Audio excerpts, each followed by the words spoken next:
So this is my apple tree, and it is producing lots and lots of apples this year. I don't know if you can see, but there's tons of them up there. They've been a little bit on the smaller side, but I think it's because it's been so hot and dry, like I said. But way up there, usually way up in the top, are the bigger ones, and they usually fall last. This one, kind of on the smaller size, but not too bad. Then I have ones that are like this size. So basically, I still use the ones that are this size. I just use them for juice. I just juice them all up, and it makes the best tasting apple juice in the world. And these apples are so sweet. Like when I make applesauce with them, you hardly have to add any sugar at all because they're already so sweet and good. I'm not sure what kind of apples they are, but this tree was here when we moved in, and it's probably about 100 years old. He says what my husband says. But it still produces lots and lots of apples every other year. And it needs a good pruning because there's lots of dead branches in it too. Over in here is new growth also from the apple tree. And it's such a blessing to have fruit trees because of the fact that apples are really, really expensive. And they get more expensive every year.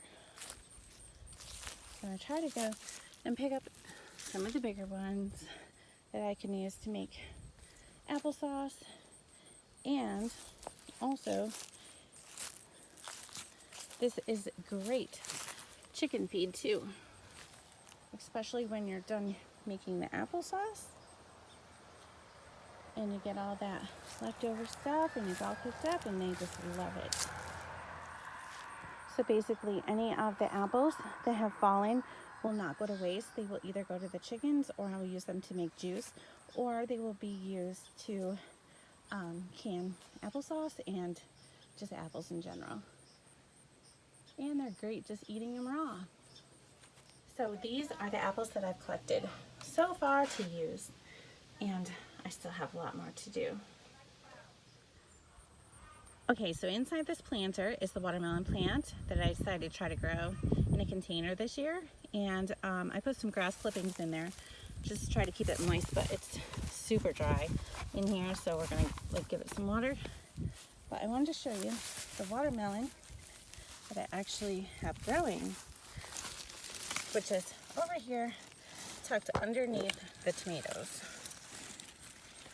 So, oops. You can see it right there. So I'm really excited because this is the first year that I've ever gotten a watermelon, because usually it's not as hot and dry here as it has been this year. So anyway, I'm just going to give it some water because these leaves are, they're looking kind of crappy and yellow. But I'm going to, also I have some comfrey leaves here that are great fertilizer, so I'm going to put them around before I water it. And this is the Crimson Sweet Watermelon.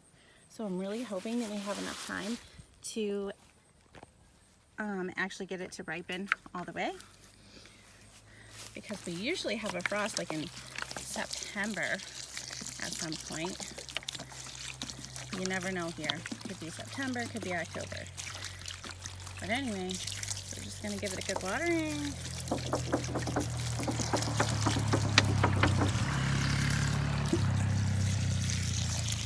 It's like there's never a moment here without a four-wheeler.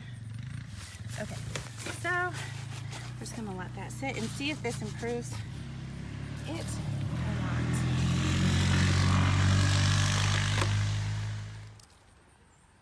There's the, it's not too horribly small.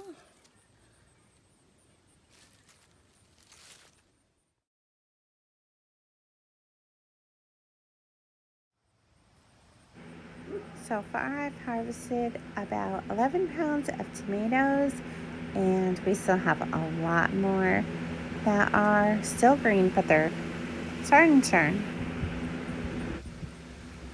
My white rose bush is still producing roses and looking pretty. So I came back out to the apple tree so that I could pick up some apples.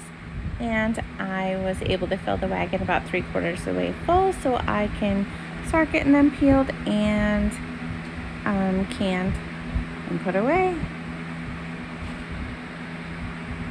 So this is probably what I'll be doing for the next few days. Peeling, cutting, and canning apples. And then when I'm done with that, I still have a ton more on the ground to pick up. They are everywhere. We had a windstorm over the weekend and knocked most of them off the tree. So now it's just a matter of getting them all picked up. But I thank you all for joining me, and I will see you again soon. Have a great and wonderful day.